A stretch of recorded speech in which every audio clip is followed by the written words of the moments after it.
Hey, I'm John, and I'm here to tell you how I flew across the country with this bike for only $25. Stay tuned.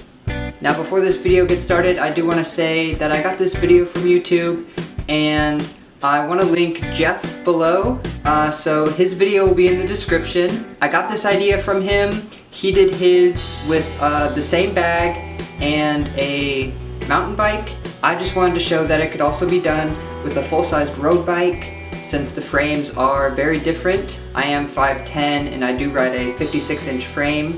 Now there are many ways for you to fly across the country with a bike, most of which are very expensive. I'm here to tell you how you can do it for very cheap. Now most cyclists go with a bike bag when they choose to fly with their bikes. And this is a very good option because it keeps your bike safe and very secure.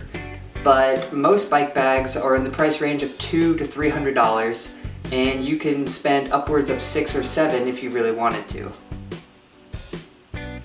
Now, another downside of these ginormous bike bags that are really expensive is that you have to pay a fee, sometimes upwards of $150, just to get the bag onto the plane, because these bags are too big to be considered regular luggage.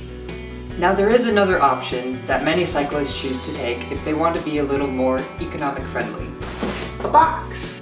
But the downsides of using a box is that you don't get to fly with the plane, and you often have to plan ahead of time when and where you're going to ship the bike to. Another downside of using a cheap cardboard box to ship your bike is that they're pretty pricey to ship. Most places tend to charge around $60 per trip depending on mileage and where you're going, etc. But they can still charge you upwards of maybe $100, $200. So then what's my solution? A hockey bag. More specifically, a goalie bag. Since this is big enough to hold all of the goalie's equipment, it just so happens to be big enough to also hold a bike. Now, these goalie bags in particular are called the Grit Hockey Tower bags, and online you can find them anywhere from $100 to $200. I found mine at my local used sporting goods store for $50. So I got a pretty good deal. I would recommend looking around and doing some research because you can actually find them pretty cheap. So why does this work? Well, most airlines will charge you $150 if you're over their 62 linear inch limit for check-in bags. And most airlines know that any bike bag will be over that 62 linear inch limit. But they are unaware of a hockey bag being over the 62 linear inch limit. And as long as you can keep your bag under 50 pounds, they will check it as regular luggage. And my baggage fees are usually about $25 unless I fly Southwest, in which it's free. And now I'm going to prove to you that I can get my bike into this bag and onto a plane for only $25. Now to get your bike into the bag, you'll have to do some disassembly. First, I will remove the pedals, and then I'll remove the wheels, and next I'm going to remove the brakes. And then, since my bike has discs, I will remove the discs from the wheels. Then I will remove the front fork and the handlebar assembly. And lastly, I'll remove the seat.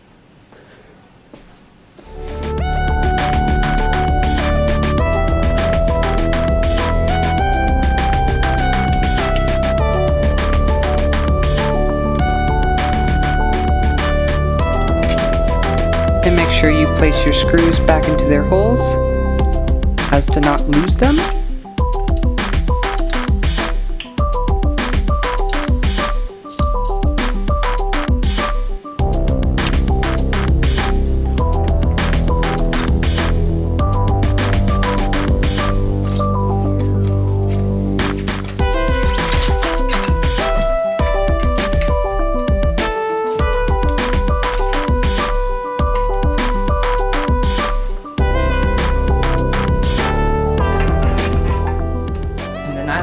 Everything together so I don't lose it.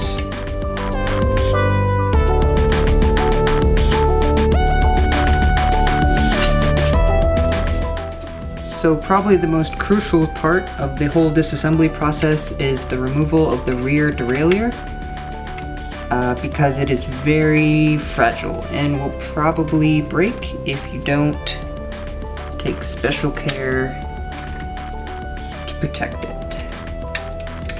And also don't want to lose your screws.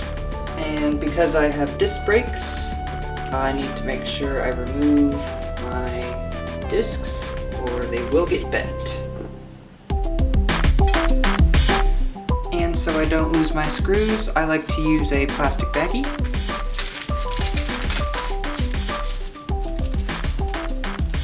And that way I'll know where to find them.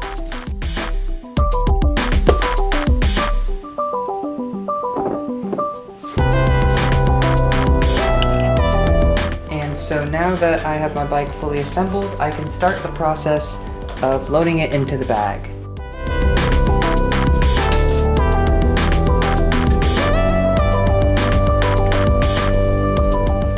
Now the most important thing about using a hockey bag as opposed to a bike bag is that you have to use a lot of padding since it's not built in. And I mean a lot of padding.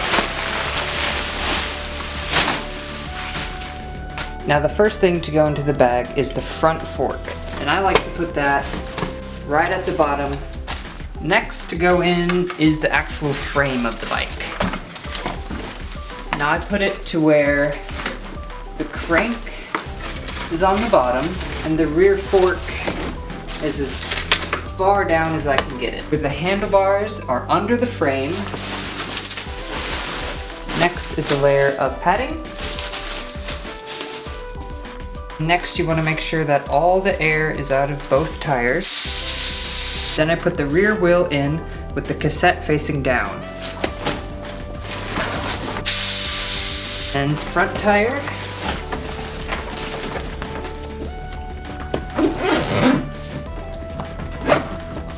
You're ready for your plane ride. As a side note, I'd like to mention that I do travel with my disc brakes separately, so I'll put them in my carry-on luggage and package them up real nice so they don't get bent at all.